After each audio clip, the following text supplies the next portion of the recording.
3 days had passed since the battle, but space around Hanbit still buzzed with activity. Ships from dozens of species formed a loose fleet, all trying to understand what had happened to them. The transcendence wave had changed everyone, but no one was quite sure how much. Lee stood on Hanbit's bridge watching the organized chaos outside. Human ships worked alongside former hegemony vessels, sharing technology and ideas. The barriers between species were breaking down as minds learned to connect directly. "Captain," Sojin called from her station, "we're getting reports from across the galaxy. The wave reached further than we thought. Entire worlds are experiencing awakening events. Good or bad? Both. Some places are celebrating. People are learning to heal their planets, to speak directly mind to mind, to build things that were impossible before." She paused, reading more reports. "But other places are fighting it. Some governments are trying to suppress the changes. And there are rumors." "What kind of rumors?" "Something big is coming. From outside the galaxy. The old powers that never transcended. The ones who still believe in rule through force." Hanbit's voice filled Lee's mind, carrying worry for the first time. "The Dominion. I had hoped they were just legend." "Who are the Dominion?" "An empire from another galaxy. They conquered their own worlds long ago and have been spreading ever since. When they hear about transcendent species, they come to destroy them. They believe consciousness evolution is a disease that must be stopped." Before Lee could respond, alarms began sounding throughout the ship. The space around them shimmered and massive structures began appearing. Not ships. These were too big to be ships. They were like floating cities, each one the size of a moon. "Captain," Tejo's voice came from the Salvage King. "My sensors are going crazy.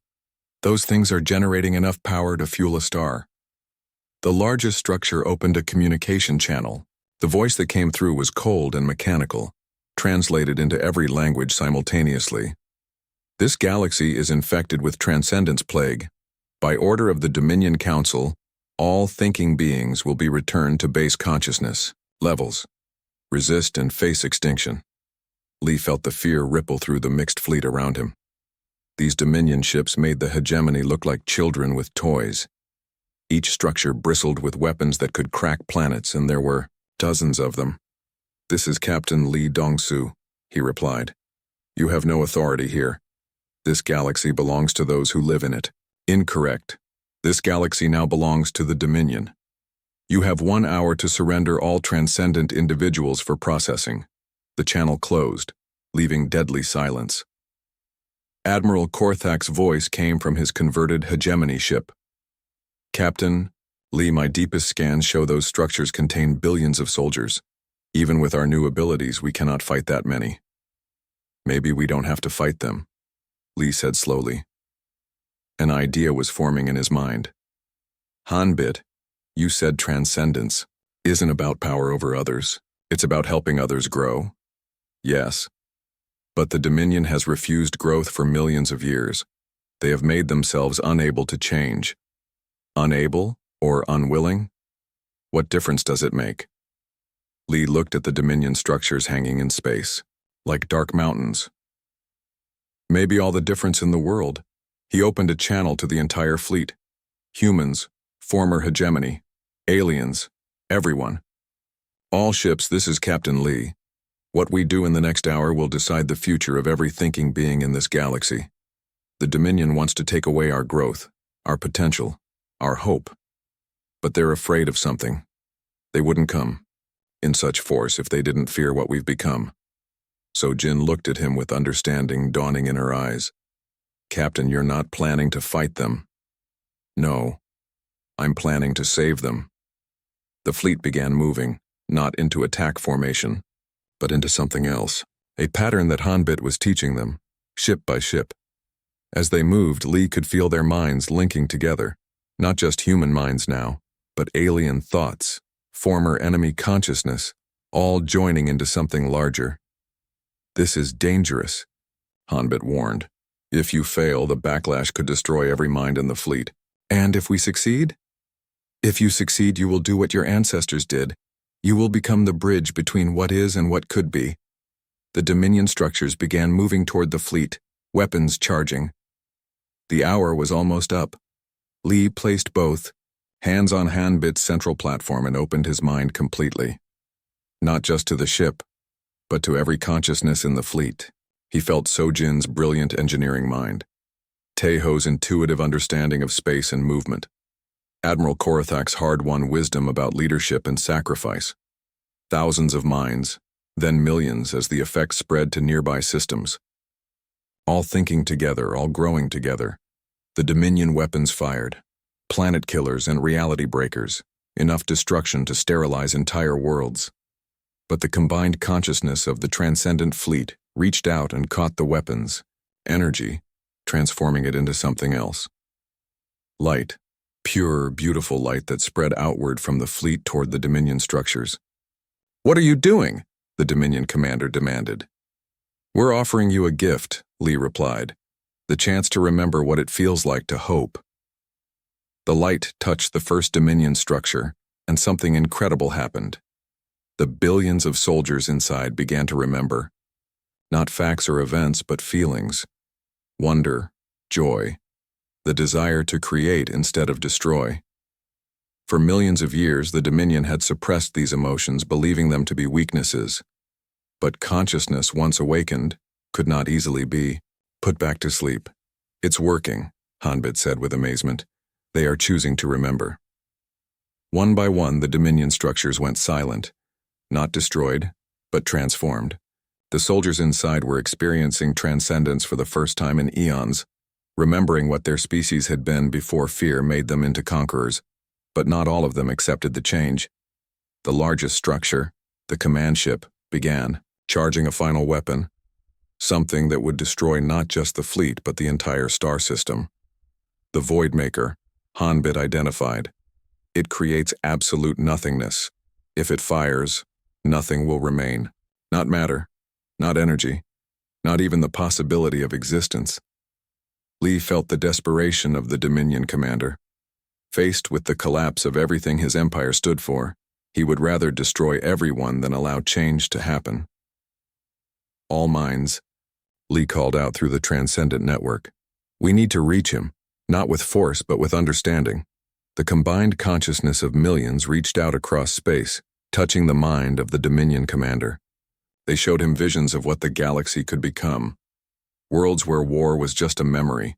Species working together to explore mysteries beyond imagining. The joy of creation replacing the satisfaction of conquest. For a moment, Lee felt the commander waver. Deep inside, buried under millions of years of conditioning, was a spark of the being he used to be. Someone who had once looked at stars and dreamed of wonderful things. The Voidmaker powered down. "This is Supreme Commander." Zerethal of the Dominion fleet, came a new voice. Tired, but somehow lighter. We had forgotten.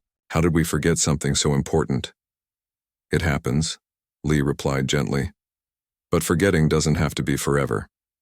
In the days that followed, the galaxy began to change in ways no one had imagined. The Dominion structures became schools, instead of weapons, teaching transcendence to species across multiple galaxies. Former hegemony worlds opened their borders and shared their resources. The coalition transformed from a governing body into a network for helping consciousness grow.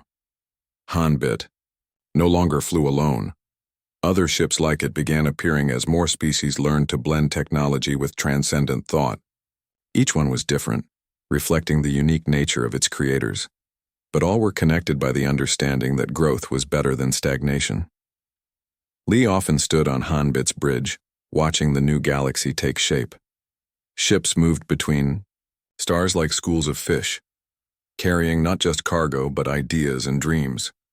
Worlds that had been barren became gardens as awakened minds learned to heal planets with thought. "Do you think this is what your ancestors planned?" Sojin asked one day.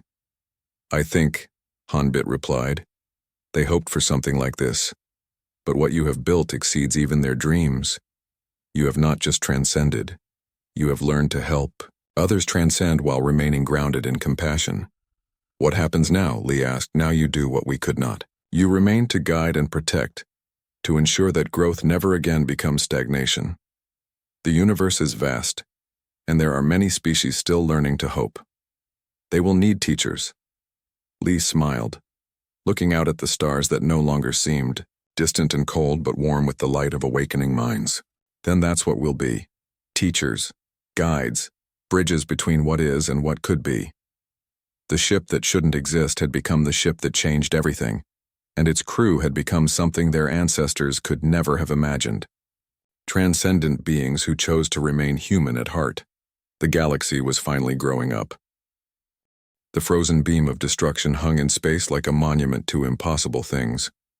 Around it, thousands of human ships waited in perfect silence. Lee could feel their crews through Hanbit's connection. Miners, traders, farmers, all of them holding their breath and their will together. "How long can we keep this up?" Sojin asked. She was pale from the effort of maintaining the mental link with so many minds. "As long as we have to," Lee replied, but he could feel the strain too. Holding back a planet-killer weapon was like trying to stop a waterfall with bare hands. The Hegemony Command Dreadnought was motionless, its crew probably as shocked as everyone else. The weapon that could unmake worlds had simply stopped working. Admiral Yoon's voice came through the communication channel, filled with awe. "Lee, what have you people become?" Before Lee could answer, new ships appeared. Not human ships this time. These were sleek and graceful, with hulls that seemed to be made of liquid starlight. "Unknown vessels," the Hegemony commander demanded. "Identify yourselves." A new voice answered, speaking in musical tones that somehow everyone could understand. "We are the collective voice. We speak for those who transcended flesh long ago. We have awakened because the time of change has come." Lee felt Hanbit respond with something like excitement. "The ancients, they have returned." "Ancients?" Sojin whispered. "Not your ancestors," Hanbit explained. "Other species that learned to grow beyond physical limits. Like the old humans did. They have been watching, waiting." The leader of the collective voice spoke again. "Hegemony commanders, you have violated the prime law. No species may prevent another from achieving transcendence. Cease your attacks immediately." The Hegemony commander's response was filled with anger. "The prime law is ancient nonsense. The Hegemony rules this galaxy now. Stand down or be destroyed." "You cannot destroy thought itself," the collective voice replied calmly. "And that is what humans are becoming. Pure thought given form." Lee felt truth in those words. Around him, the crew of Hanbit was changing. Not their bodies, but their minds. They could think faster, see further, understand things that had been mysteries before. Taeho's voice came from the Salvage King, but it sounded different, clearer. "Captain, I can see the quantum patterns in space itself. I know where every ship will move before they move." Similar reports came from other human vessels. Engineers who suddenly understood technology they had never seen. Pilots who could fly through space as easily as birds through air. Gunners who could hit targets by thinking about them instead of aiming. But the Hegemony wasn't giving up. The command dreadnought began charging another weapon. Not the world killer this time, but something else. Something that made Hanbit tremble with what felt like fear. "A consciousness bomb," the ship explained. "It destroys minds instead of matter. If it fires, every thinking being in this system will become empty shells. Can we stop it like we stopped the other one? Not easily. This weapon attacks thought itself. Fighting it requires sacrifice." Before Lee could ask what that meant, Captain Bae Soo-young spoke from one of the newly arrived human ships. She commanded a converted cargo hauler called the Iron Will. "All human vessels. This is Captain Bae. I'm reading the weapon signature. My ship is closest to the dreadnought. I can ram it before it fires." "No," Lee said quickly. "There has to be another way. Captain Lee, my ship has 1,500 people aboard, but if that weapon fires, millions will die. The choice is simple." Hanbit suddenly filled Lee's mind with new knowledge. Images of the old human empire at its height, cities that floated between dimensions, ships that could remake reality with a thought, people who had grown beyond the need for death itself. "Your ancestors faced the same choice," Hanbit said. Individual sacrifice for the greater transcendence. That is how consciousness grows. Someone must always be willing to give up their small self for the larger self. Wait, Sojin called out from her station. I'm reading something else. There are more ships coming. A lot more. Space around them began to fill with vessels from across the galaxy. Not just humans now, but aliens too. Species that had been oppressed by the hegemony for centuries. Word of the impossible battle had spread, and everyone who had ever dreamed of freedom was coming to see if it could be real. The small crystal ships of the Telmarie, the organic vessels of the Gruthin, even the mysterious sphere ships of the Voidwalkers, who had hidden in dark space for millennia. This is Fleet Admiral Korthak of the Hegemony Third Command, a new voice announced. The tone was different from the other hegemony commanders, older, more tired. All vessels stand down immediately. I am authorized to use the final protocol. Lee had heard of the final protocol in whispered stories, the hegemony's ultimate weapon, something that could destroy entire star systems if they felt truly threatened. But the collective voice spoke again, and this time their tone was sad. Admiral Korthak, we know you. Once your people were like these humans, young and full of hope. You chose to serve the hegemony because you thought it meant safety. But safety bought with fear is not worth having. You don't understand. Korthak replied. If we let them transcend, if we let humans become what they were before, they will rule us all. Will they? The collective voice asked gently. Or will they lift you up as they rise? Lee looked around the bridge of Hanbit. The ship was no longer just metal and energy. It was becoming something alive, something that connected every human consciousness in the fleet. Through that connection, he could feel the fear and hope of a million minds, and he understood what his ancestors had really learned. Power wasn't about ruling others. It was about helping others find their own power. Admiral Korthak, Lee said, opening a channel to the hegemony fleet. You're right to be afraid. Humans are becoming something new, but we're not becoming your masters. We're becoming your teachers. Your teachers? Every species in this galaxy has the potential to transcend, to grow beyond fear and scarcity and war. The old humans figured that out millions of years ago. That's why they left. Not because they conquered everyone, but because they showed everyone how to conquer themselves. Hanbit projected images into space where everyone could see them. Visions of the galaxy as it could be. Species working together not out of fear but out of joy. Worlds remade into gardens. Stars themselves becoming homes for consciousness that had grown beyond the need for planets. The hegemony maintains order, Korthak said, but his voice was uncertain now. The hegemony maintains stagnation, Lee replied, but it doesn't have to. You could choose to grow instead of just surviving. The consciousness bomb was still charging, but more slowly now. Lee could sense confusion among the hegemony crews. They had been taught that strength meant domination, but they were seeing something different. Strength that came from lifting others up. Sojin suddenly straightened at her station. Captain, I'm reading something impossible. The bomb. It's changing. The hegemony crews are changing its target. Changing it how? Instead of destroying consciousness, it's enhancing it. They're turning it into a transcendence amplifier. Lee felt Hanbit's surprise and joy. They understand. Some of them, at least. They choose growth over fear. The weapon fired, but not at the human fleet. Instead, it spread outward in all directions, touching every ship, every mind. But instead of destroying thought, it awakened it. Hegemony soldiers suddenly saw beyond their conditioning. Alien crews realized they didn't have to be afraid anymore. Not all of them chose change.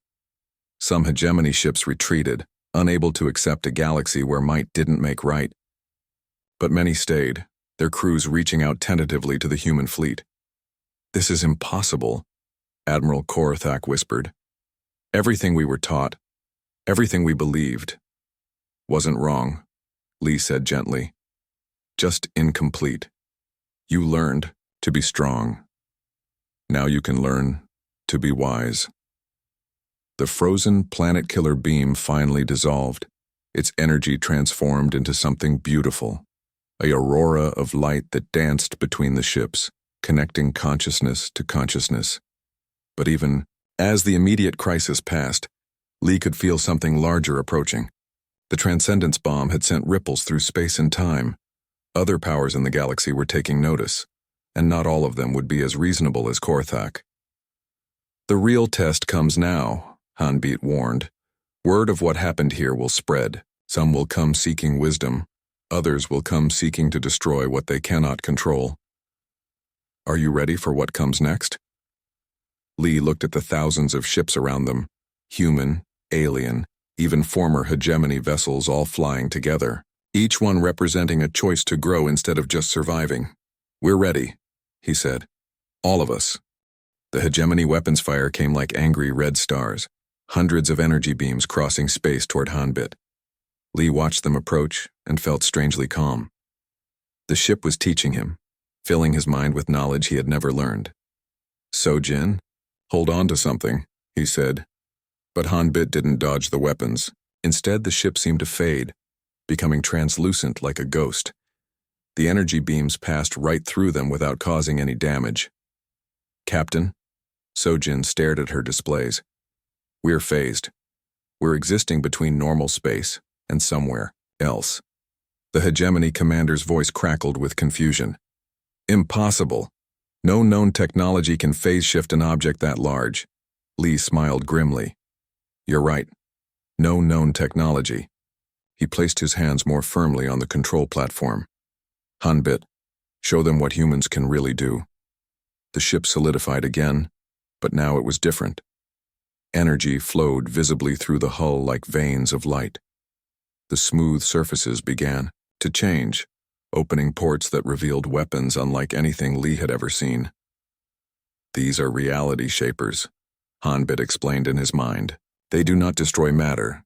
They convince matter to become something else. Fire, Lee whispered. Beams of silver light reached out from Hanbit toward the nearest hegemony ships. Where the light touched them, the massive warships simply changed. Their hulls became flowers. Their weapons became butterflies. Their engines became singing birds that flew away into space. The crews inside were unharmed, floating in small life pods where their ships used to be. The entire hegemony fleet stopped, firing. The silence stretched across space like a held breath. What did you do to our ships? The commander demanded.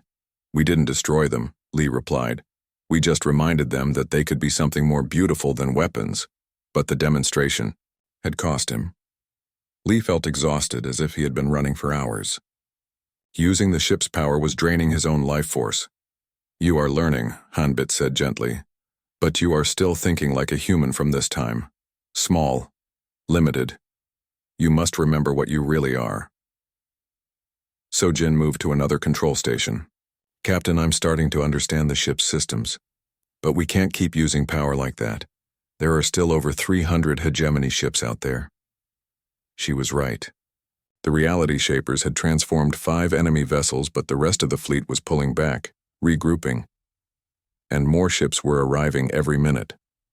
Admiral Yoon, Lee called to the coalition ships. What are you going to do? Help us or run away? The coalition commander's voice was shaking. Lee, what you just did, it's not possible. Ships don't just turn into flowers. A lot of things aren't possible until someone does them. The question is, do you want to be part of something new, or do you want to keep being afraid? There was a long pause. Then Admiral Yoon spoke again, his voice stronger. All coalition ships form up on the human vessel. We're going to see how this plays out. The 4 coalition warships moved closer to Hanbit. It wasn't much help against hundreds of hegemony vessels, but it was something. The hegemony commander was back on the channel, and now he sounded angry. Human, you have used forbidden technology. By order of the galactic hegemony, you will be destroyed as a threat to all civilized life. Civilized? Lee laughed. You rule through fear and force. You keep every species weak so you can stay strong. That's not civilization. That's slavery. The hegemony fleet began moving forward again. this time in a coordinated attack formation. Lee could see that they had learned from the first encounter.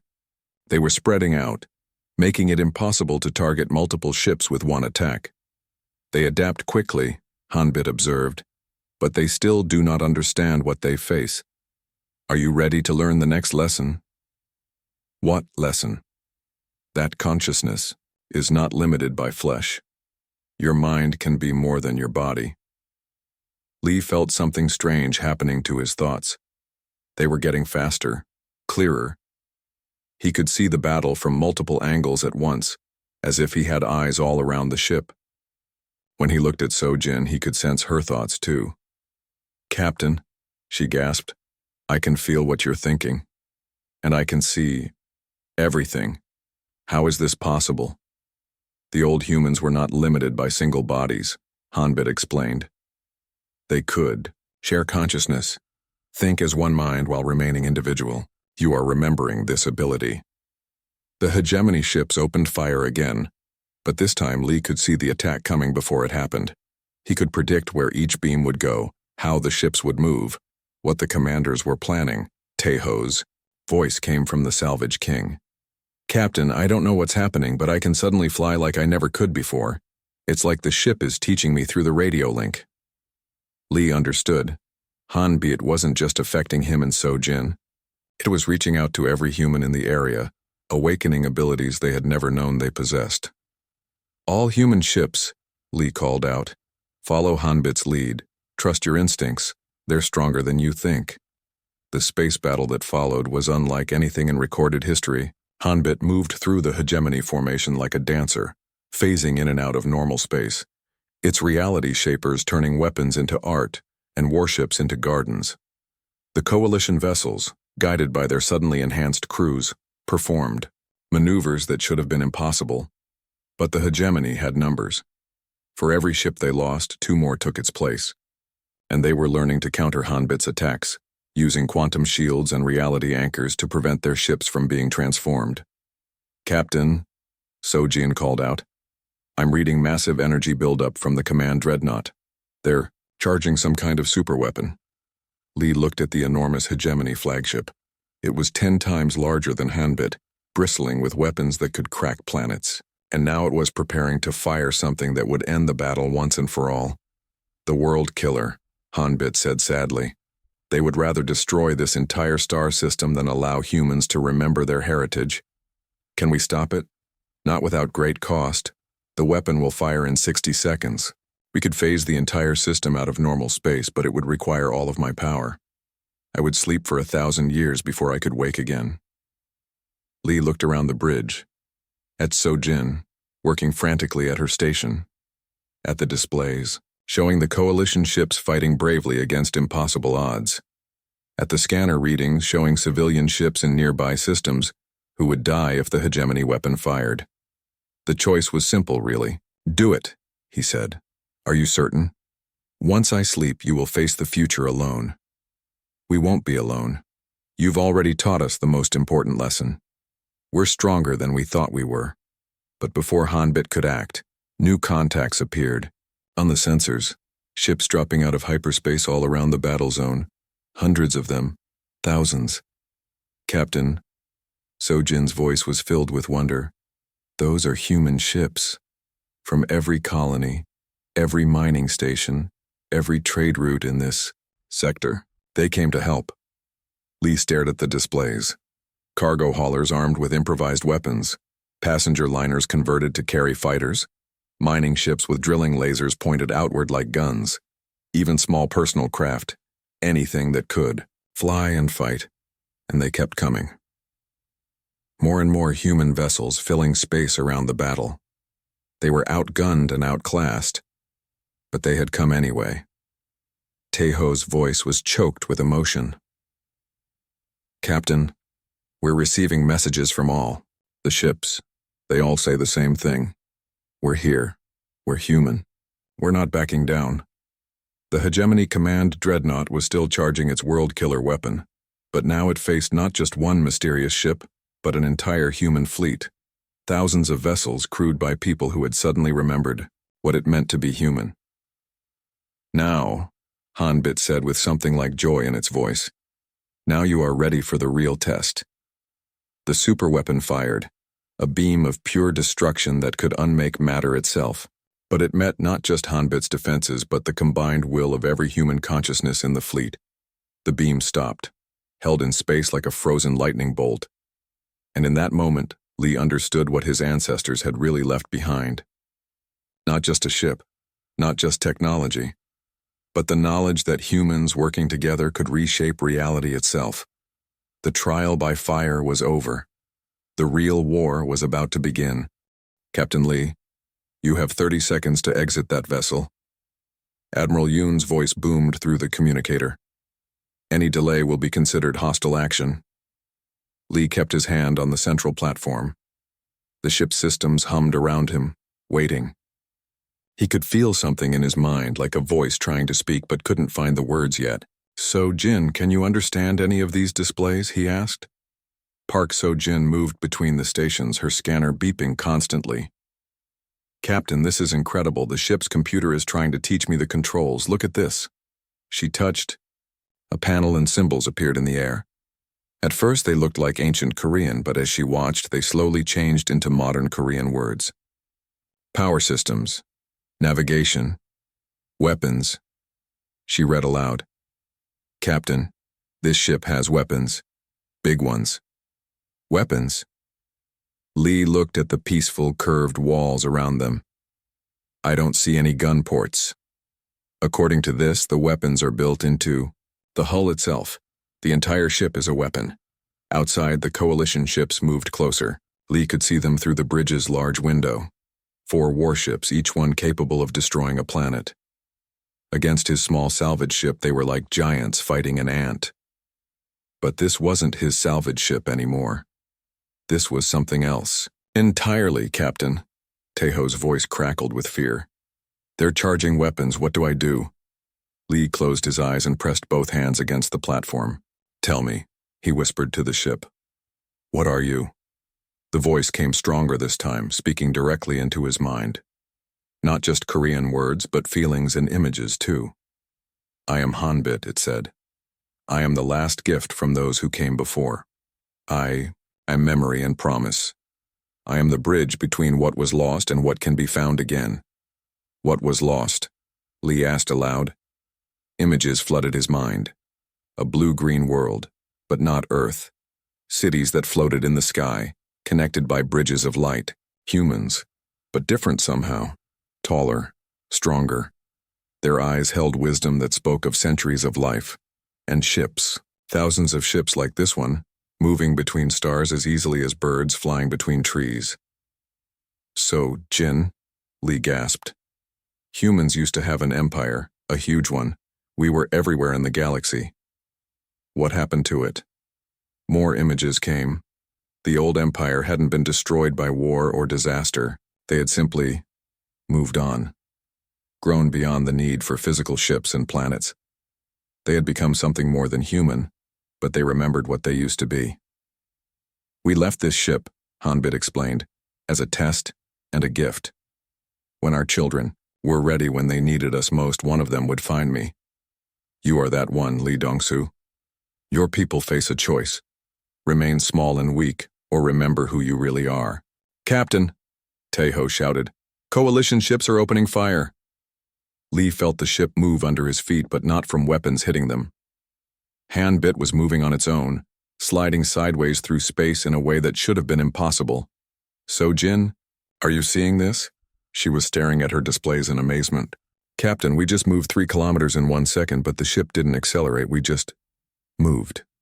The coalition weapons fire passed harmlessly through the space where they had been. Admiral Yoon's voice came back, angry and confused. What kind of drive system is that? All ships target lock and fire again. Hanbit spoke to both of them now. Lee could see that So-jin was hearing it too, her eyes wide with wonder. They do not understand, the ship said. The little ones who rule this galaxy believe that might makes right. They think humans are weak because you have forgotten your strength. Should I show them how wrong they are? Wait, Lee said. Don't hurt them. They're just afraid. Afraid? Hanbit seemed surprised by this thought. Of humans, but you are their salvation, not their destruction. They don't know that. All they see is a ship that shouldn't exist, doing things that shouldn't be possible. The coalition ships fired again. This time, Hanbit didn't move. The energy beams hit the hull and simply disappeared, absorbed into the ship's strange metal, like water soaking into sand. Admiral Yoon's voice came back, no longer angry but frightened. "What are you people? What is that thing?" Lee made a decision. He opened a channel to all 4 coalition ships. "Admiral Yoon, this is Captain Lee. I know you're scared. I'm scared too. But this ship isn't a weapon. It's a teacher." "A teacher?" "Lee, that vessel just absorbed enough firepower to level a city. Because it wants to protect us. Admiral, how long have humans been part of the Galactic Coalition? What does that matter? 200 years, maybe 3. And in all that time, have we ever been treated as equals?" There was silence on the channel. Lee knew he had hit the truth. Humans were second-class citizens in the Coalition, useful for labor and cannon fodder, but never trusted with real power or respect. "This ship," Lee continued, "was built by humans, our ancestors, millions of years ago before the current galactic civilization existed. We weren't always the weak species everyone thinks we are." "That's impossible," Admiral Yoon said, but his voice was uncertain. Hanbit projected new images into Lee's mind. This time he shared them with Sojin and she gasped. "Captain, I'm seeing history. Real history. Humans didn't evolve on Earth. We came from somewhere else, somewhere far away." The images showed the truth. Long ago, humans had been the most advanced species in the galaxy. They had built wonders that made current technology look like stone tools. But they had grown beyond the need for physical existence, leaving the galaxy to younger species. But they hadn't forgotten their origins. They had left Hanbit as a guardian and guide, waiting for the day when their descendants would need help. "Admiral," Lee said, "something's coming. Something that will threaten the entire galaxy. The old humans saw it in their final visions before. They transcended. That's why they left this ship. To prepare us." "What's coming?" Before Lee could answer, new alarms sounded throughout Hanbit. Sojin's displays lit up with warnings. "Captain, I'm reading massive energy signatures approaching, multiple ships, very large ones." The space around them shimmered, and suddenly the area was filled with alien vessels. Not coalition ships. These were different, darker, more angular. And there were hundreds of them. Taeho's voice was barely a whisper. "Captain, those are hegemony ships, the entire Third Fleet." Lee felt his blood turn cold. The hegemony were the real power in the galaxy. They tolerated the coalition because it was useful, but everyone knew who really ruled. And they didn't tolerate threats to their authority. "Now you understand," Hanbit said sadly. "This is why I was left behind. The great test is beginning. Your species must choose. Rise to meet your destiny, or be crushed by those who fear your potential." The largest hegemony ship, a massive dreadnought, opened a channel. The voice that came through was cold and mechanical. "Human vessel, you will surrender immediately.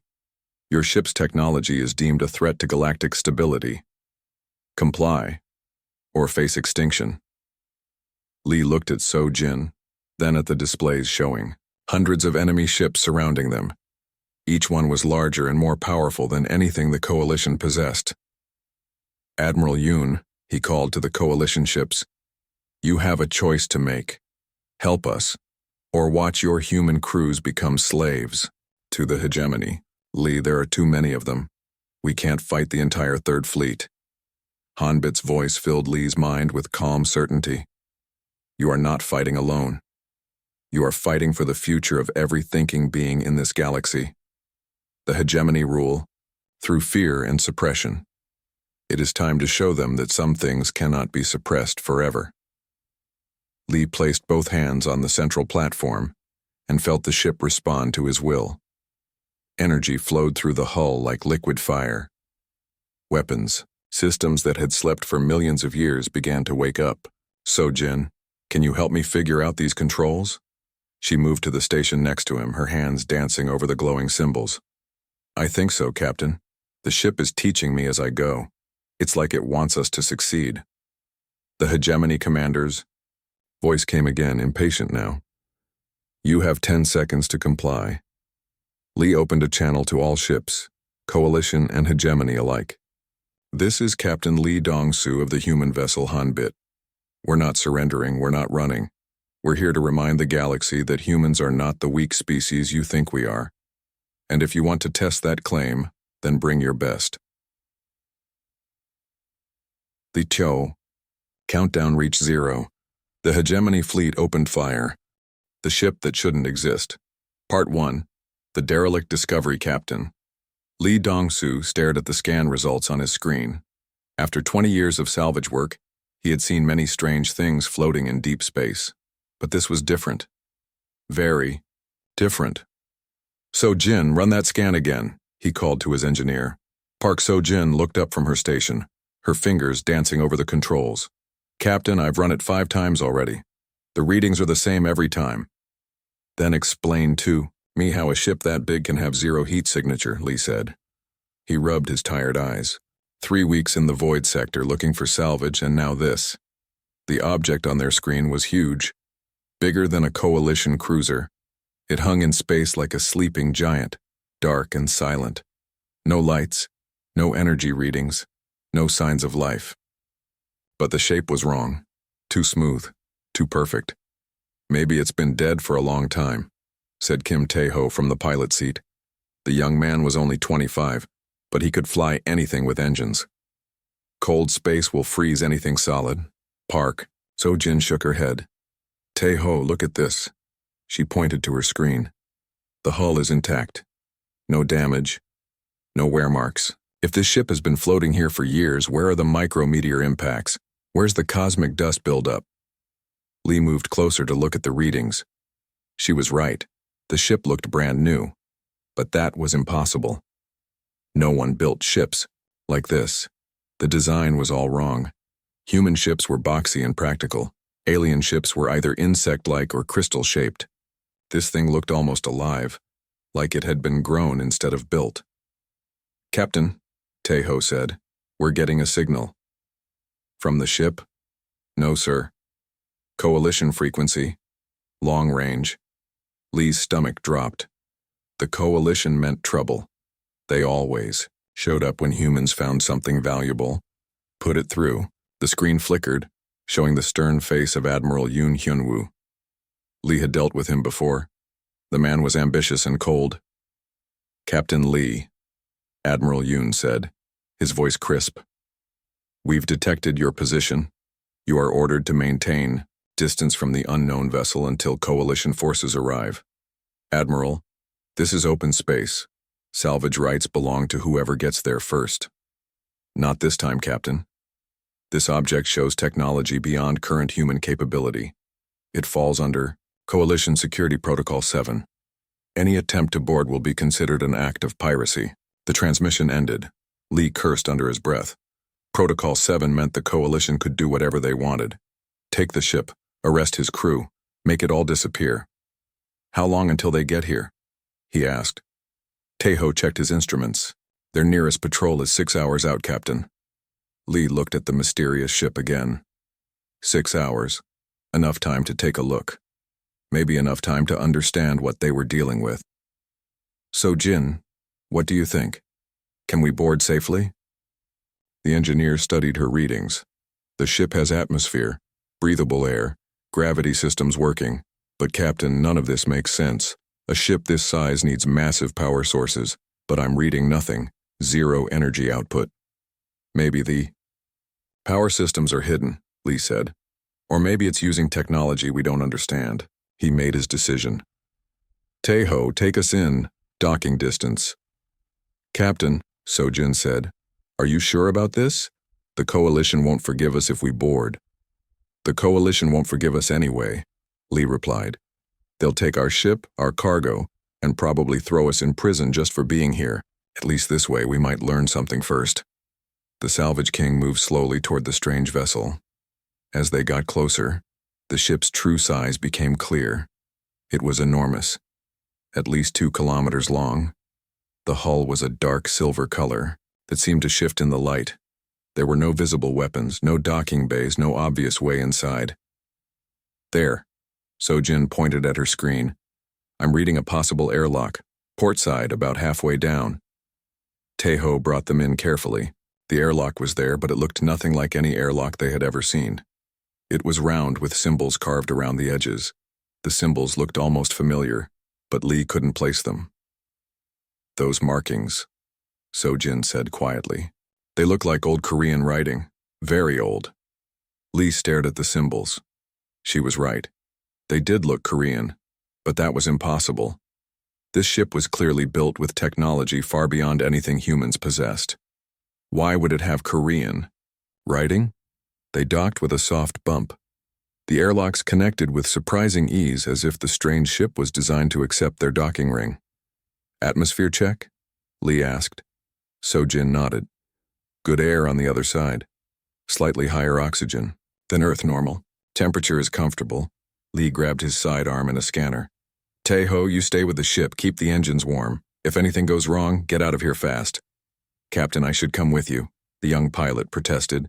Someone needs to fly us home, so Jin and I will take a quick look. The airlock cycled open. Lee stepped through first, his scanner sweeping for dangers. The corridor beyond was unlike anything he had ever seen. The walls were smooth and curved, with a faint glow coming from within the material itself. No visible light sources, but everything was perfectly lit. Captain, Sojin whispered. Look at this. She was running her scanner over the wall. The hull material isn't metal. It's some kind of biosynthetic compound. It's almost like the ship is alive. They moved deeper into the vessel. The corridors were wide and comfortable, clearly designed for human-sized beings. Every surface was clean and perfect. Their footsteps made no sound on the soft floor. There should be a command center, Lee said. Something that looks like a bridge. They found it 3 levels up. The bridge was circular, with stations arranged around a central platform. But the stations were empty. No chairs, no obvious controls. Just smooth surfaces covered in more of those Korean-looking symbols. Sojin approached one of the stations. As her hand got close to the surface, the symbols began to glow. Captain, you need to see this. Lee joined her. The moment he touched the surface, the entire bridge came alive. Lights flowed through the walls like blood through veins. Displays appeared in the air above each station. And a voice spoke. Welcome home, it said in perfect Korean. Lee jerked, his hand back. The lights dimmed but didn't disappear completely. Did you hear that? Sojin asked, her voice shaking. The ship is talking to us. In Korean. They looked around the bridge with new eyes. Everything made sense now. The stations were the right size for humans.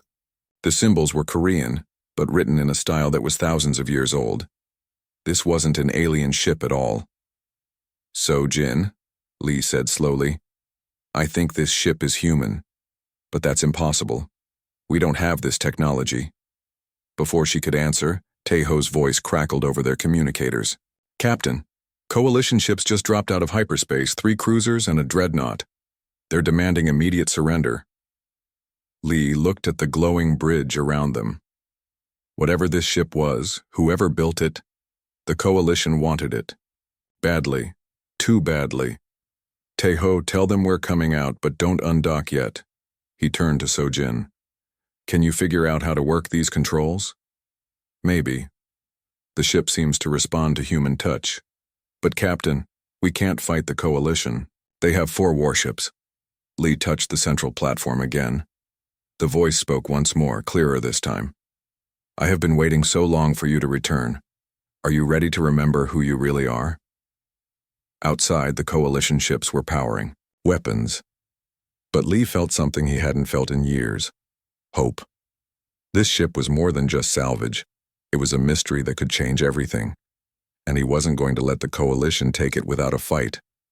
Sojin, he said, I think we're about to learn that humans are capable of much more than anyone imagined.